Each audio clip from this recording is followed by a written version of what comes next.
নারায়ণগঞ্জ জেলার রূপগঞ্জ থানার পূর্বাচল উপশহরের ১ নং সেক্টরের নীলা মার্কেট রোডের ৮ নং প্লটে দেলোয়ার হোসেন নয়ন নামে এক যুবকের রক্তাক্ত মরদেহ উদ্ধার করেছে রূপগঞ্জ থানা পুলিশ। কিশোরগঞ্জ জেলার শুলাকিয়া গ্রামের আবু সাইদের ছেলে দেলোয়ার হোসেন নয়ন, তাকে উপর্যুপরি ছুরিকাঘাতে হত্যা করা হয়েছে বলে প্রাথমিকভাবে নিশ্চিত হয়েছে পুলিশ। ঘটনাস্থল থেকে হত্যাকাণ্ডে ব্যবহৃত ছুরিটিও উদ্ধার করা হয়।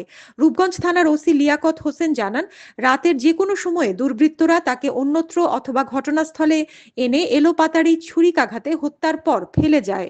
সকালে এলাকাবাসী তার মরদেহ পড়ে থাকতে দেখে পুলিশে খবর দেয়। পুলিশ ঘটনাস্থলে এসে মরদেহ উদ্ধারের পর ময়না তদন্তের জন্য মর্গে পাঠায়।